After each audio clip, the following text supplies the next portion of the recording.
Après avoir connu l'éclat de la renommée, qui était la carte précédente, nous arrivons déjà à la 6e lame de la famille Jupiter. Elle porte, vous le voyez à l'écran, le numéro 44 et s'intitule le hasard. Alors ne vous y trompez pas par rapport à son orthographe ancienne, donc hasard, ça signifie bien le hasard, tel qu'on l'entend de nos jours. Cette carte nous parle bien d'imprévu, de la chance pure, de ces moments de bascule où le destin décide de frapper à notre porte sans prévenir. Notez la répétition du chiffre 4 dans le nombre 44 de la carte. En numérologie, le 4 symbolise la stabilité et la structure. Le fait d'avoir ce doublement, 4 et 4, donc le 44, on passe à un maître nombre qui crée une vibration supplémentaire, une vibration extrêmement puissante. C'est une vibration d'instabilité. Et donc, on a cette transition, ce passage vers une nouvelle fondation, vers une réalisation, puisque 44, quand on fait la réduction, on retrouve le 8.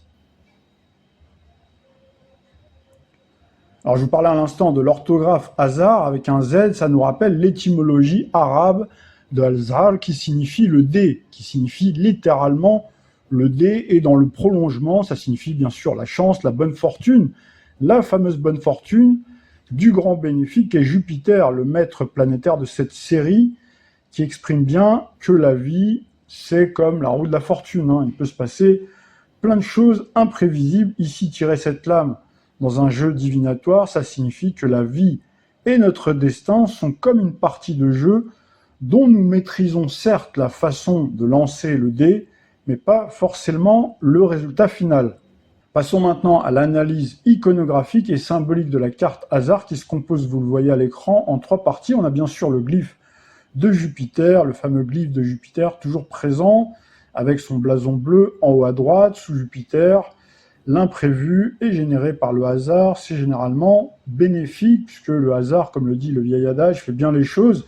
C'est le coup de pouce du destin, la providence qui transforme une situation assez banale en une opportunité en or, en un coup de dé. Vous avez ensuite la couronne en or qui semble flotter dans les airs. On l'appelle souvent la couronne de la Saint-Jean ou la couronne solaire. Elle n'est pas posée sur une tête, puisque la réussite ici n'appartient encore à personne.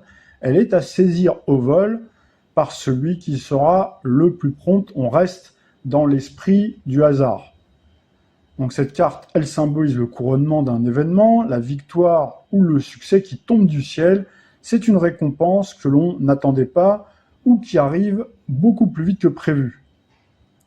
Vous avez également cette roue ailée, c'est le cœur de la carte. La roue représente les cycles de la vie, c'est la roue de la fortune, mais ici, vous le voyez, elle possède des ailes.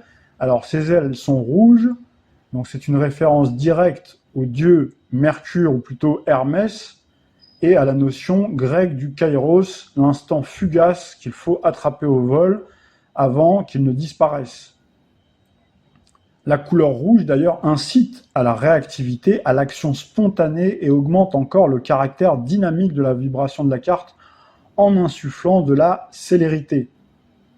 Cela signifie que les choses vont aller très vite sur le plan divinatoire, le mouvement est soudain, la chance passe et il faut savoir la saisir au vol. Au centre de la roue, vous voyez une fleur verte sur fond jaune avec un centre rouge.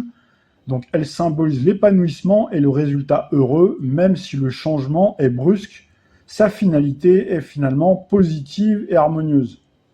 Cette fleur, elle ressemble à une rose des vents avec 8 pétales ou à une roue de la fortune céleste, indiquant que la chance peut venir de n'importe où sans prévenir, non pas des 4 points cardinaux traditionnels, mais des 8 cadrans, à savoir nord, sud, est, ouest, nord-est, nord-ouest, sud-est, sud-ouest. On retrouve bien le chiffre 8 issu de l'addition 4 plus 4 de la lame 44. Alors, ce qu'il faut retenir de cet empilement, donc cette carte est celle de l'opportunité fulgurante. Elle indique que les circonstances extérieures vont jouer en votre faveur de manière totalement inattendue. C'est le signe qu'une porte s'ouvre brusquement. Le graphisme du hasard, vous le voyez, il est quand même assez dynamique avec un mélange de vibrations jupitériennes, fil d'Ariane de la série, mais également solaire avec la couronne dorée, mercurienne avec la roue ailée qui renvoie, on vient de le dire, à Hermès et ses sandales ailées, alias Mercure, martienne également avec la couleur rouge des ailes. La combinaison de ces énergies planétaires nous donne un caractère uranien, symbolisant le caractère à la fois rapide et imprévisible, mais également inéluctable de l'événement qui arrive. Ici, avec cette carte interprétée en solo, on a le caractère bénéfique de l'énergie solaire et jupitérienne. Bien entendu, si vous sortez cette carte dans un contexte divinatoire aux vibrations négatives, la surprise de l'événement devient une très mauvaise surprise. Passons maintenant à l'interprétation générale et les mots-clés à retenir. Les mots-clés à retenir sont imprévu et surprise, chance pure, rapidité, opportunité, providence. Passons maintenant à la personnification, l'état d'esprit, le caractère et le physique qui sont associés à cette lame. Alors en termes d'état d'esprit, vous pouvez avoir affaire à un consultant qui peut être surprenant, enthousiaste, qui sait saisir les opportunités au bon moment, quelqu'un de plutôt chanceux, quelqu'un de sacrément vénard, qui arrive toujours à s'en sortir même quand la situation ne semble pas tourner à son avantage.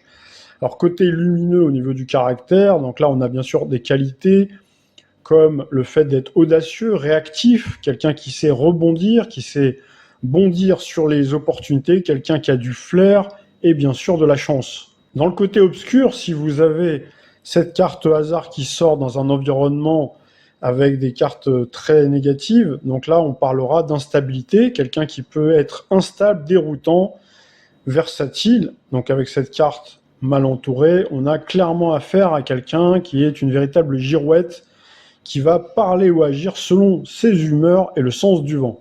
Alors là, au niveau des adjectifs, vous pouvez y aller. On peut également caractériser cette carte, donc caractériser en tout cas la personne qui est associée à cette carte d'insouciant, de superficiel, de désorganisé. Quelqu'un qui compte également uniquement sur sa chance, sans jamais travailler, ou qui va profiter du système. Donc là, vous avez quelqu'un aussi qui peut être pris de court par un événement qu'il ne sait pas gérer. Ou tout simplement quelqu'un à qui il arrive souvent des imprévus dans des scénarios improbables. Sur le plan physique, en termes archétypal, on retrouve quelqu'un de plutôt vif, au regard mobile, qui semble toujours prêt à partir, quelqu'un qui a une allure dynamique, un style peut-être un peu original, iconoclaste. Souvent, vous avez quelqu'un qui a plutôt les traits fins et une démarche légère, presque bondissante. Passons maintenant à la vie sentimentale. Commençons par les célibataires. Si vous tirez cette carte hasard, préparez-vous à une rencontre choc. Ce n'est pas une relation qui se construit lentement, c'est un coup de foudre qui survient très souvent dans le cadre d'une rencontre totalement fortuite. Je vais vous donner un exemple emblématique d'une interprétation de la carte hasard dans le domaine sentimental. Imaginons que vous vous trompez de train et vous rencontrez quelqu'un qui vous cloue sur place par un coup de foudre qui change totalement votre vie. Alors un astrologue que je connais très bien dirait « il n'y a pas de hasard que des rendez-vous que vous donnent les planètes ». Alors sans aller jusqu'à ce scénario digne d'une grande affiche de cinéma, tirer la lame hasard prédispose même, dans le cadre d'une relation que vous entretenez avec quelqu'un, que ce soit amicalement, dans une activité festive, sportive ou carrément dans le travail. Donc là, il y a une bascule qui peut se faire des sentiments assez soudains, comme une révélation, surtout si vous tirez en même temps que la carte hasard, une carte vénusienne, donc de la famille Vénus, la carte découverte de la famille Lune, qui porte le numéro 14 qu'on a déjà vu ensemble, ainsi que la carte 18 de la famille Mercure, qui s'intitule Changement.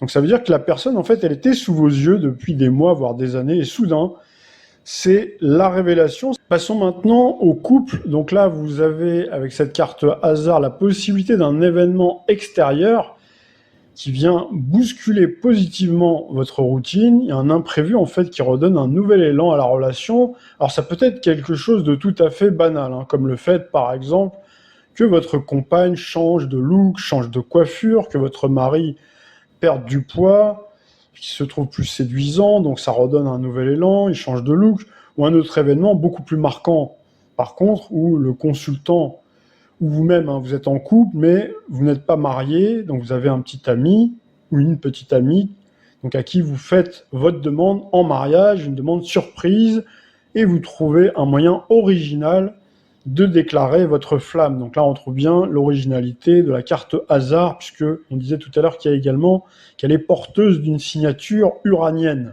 Alors, autre exemple, hein, ça peut être l'arrivée surprise d'un bébé avec la carte de la nativité, par exemple, qui porte le numéro 4 de la série Soleil, ou une carte de la famille lunaire, ou la carte bonheur dans la famille Jupiter, dans cette même famille, qui porte le numéro 45 que l'on verra la prochaine fois.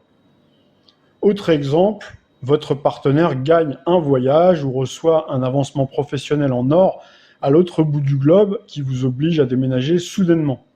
Alors ce hasard a dans ce cadre des chances de renforcer vos liens et votre complicité face à l'aventure qui se profile à l'horizon puisque vous quittez votre famille, vos amis, votre région, votre pays natal. Concernant la question traditionnelle du retour de l'ex, donc effectivement, vous pouvez prédire qu'il y a la possibilité qu'il y ait un retour d'affection qui se fait par contre de façon totalement fortuite, pas du tout programmée. Vous croisez votre ex dans un lieu improbable alors que vous ne vous étiez pas vu depuis des années. Je vais vous donner un exemple. Vous avez l'habitude de faire des démarches administratives en ligne et comme par hasard, donc là on retrouve le mot hasard, c'est le cas de le dire, rien ne fonctionne, le site est en maintenance ou votre dossier est rejeté pour une raison inconnue. Vous êtes donc contraint de modifier votre agenda et vos plans pour vous rendre sur place physiquement. Et sur le chemin du retour, vous croisez par le plus grand des hasards votre ex et l'un comme l'autre se rendent compte que la magie est toujours intacte, elle est toujours présente malgré le temps passé, malgré l'absence de contact et les épreuves. Passons maintenant à la vie socio-professionnelle. Alors le hasard dans le secteur de l'emploi, c'est souvent synonyme de coup de chance professionnel, c'est aussi simple que ça. Donc là, on va commencer avec les chercheurs d'emploi. Donc là, vous avez une offre qui apparaît là où vous n'auriez jamais pensé regarder, par exemple, par un concours de circonstances totalement imprévu. Vous revenez encore une fois dans l'entretien d'embauche, je vous donne un exemple, infructueux, c'est-à-dire que ça ne s'est pas très bien passé et vous croisez sur le chemin du retour un ancien camarade de classe que vous n'avez pas vu depuis une vingtaine d'années. Après quelques échanges, il vous dit qu'il est à la tête d'un département ou d'une entreprise qui cherche justement votre profil. Sacré hasard. Alors concernant maintenant les secteurs d'activité, alors il est très difficile d'attribuer des secteurs d'activité à cette carte qui peut se rapporter finalement à n'importe quel domaine. Donc forcément, on pense aux jeux, donc les jeux de hasard, donc le fait par exemple de travailler dans un casino comme simple employé, croupier, patron d'une salle de jeu, ou vous êtes par exemple joueur de poker professionnel, joueur professionnel également, il y a des gens qui jouent régulièrement dans les jeux télévisés, etc. Enfin, il y a plusieurs façons d'occuper sa retraite pour les plus anciens. Donc là, c'est une carte en tout cas qui peut se rapporter à tous les métiers dans lesquels finalement vous avez de la chance de l'exercer, c'est-à-dire que vous occupez un emploi de privilégié. Par exemple, sportif de très haut niveau, de haut niveau, très haut niveau, footballeur. Donc forcément, on fait partie. Comme animateur télévision, vous avez également créé une entreprise, une start-up qui devient subitement bankable, qui marche super bien, qui marche du tonnerre dans un secteur très porteur. Donc là, c'est bien sûr le coup de pouce du destin. Alors forcément, vous avez mis de l'huile de coude, mais vous avez quand même la chance, parce qu'il y a tellement de gens qui entreprennent et qui se cassent la figure. Donc là, vous avez la baraka avec vous. Vous avez bien sûr tous les métiers de spéculation boursière et de trading. Enfin, vous avez les métiers, les emplois qui sont liés à l'intérim, ou tous les métiers où il faut une certaine dose de réactivité, donc qui est primordiale, etc.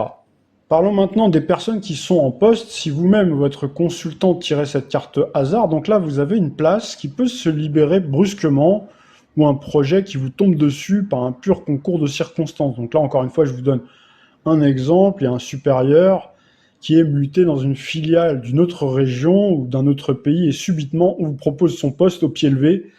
Vous êtes au bon endroit, au bon moment et surtout, vous avez les compétences requises pour occuper ce poste.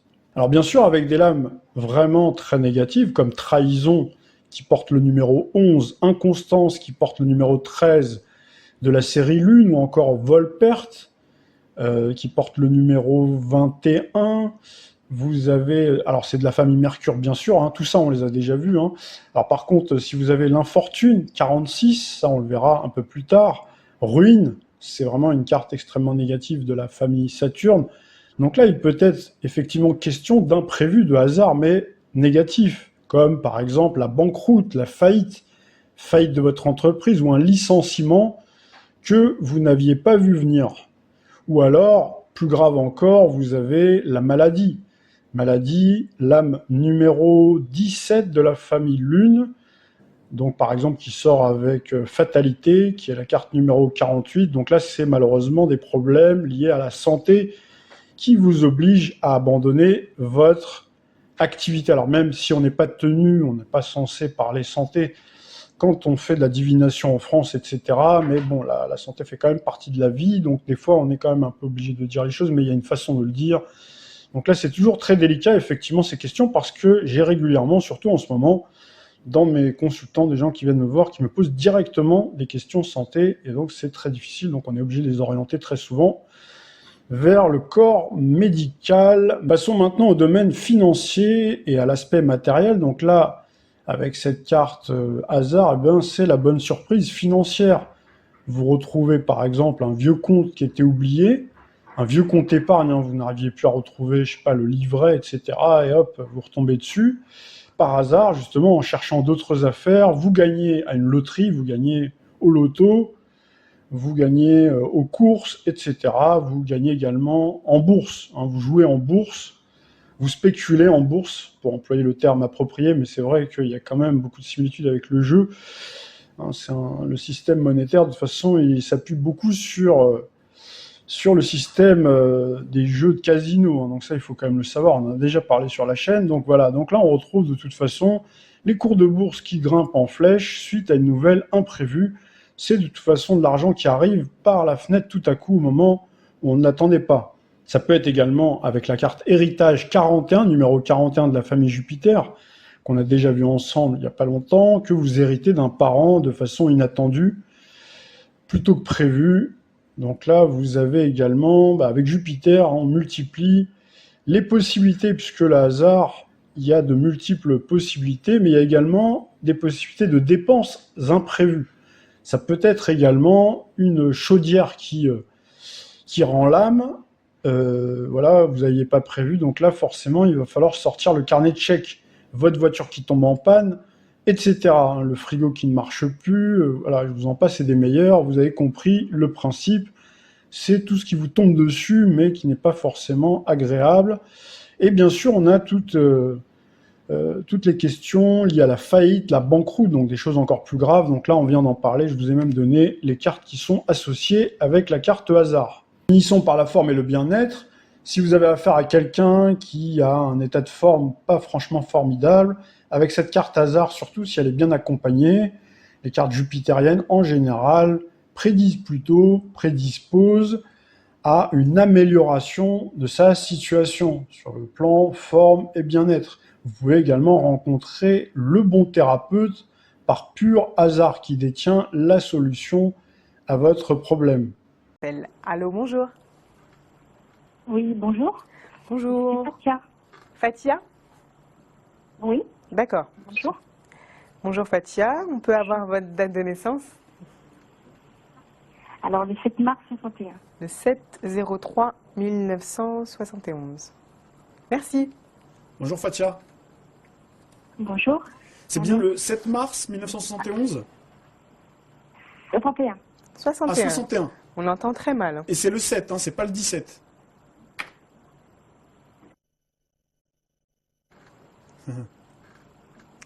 Allô? Allô, oui, vous nous entendez? Oui, oui, je vous entends. Donc on reconfirme juste votre date de naissance, c'est bien le 7 mars 1961. C'est ça. D'accord. Alors, quelle était votre question, Fatia? Alors, l'évolution pour la recherche de travail. D'accord. Tout de suite, là, on parle d'un contrat. Hein. Il y a un contrat qui doit se faire. Par contre, c'est pas à côté de chez, c'est pas à côté de chez vous. Il y a D'accord.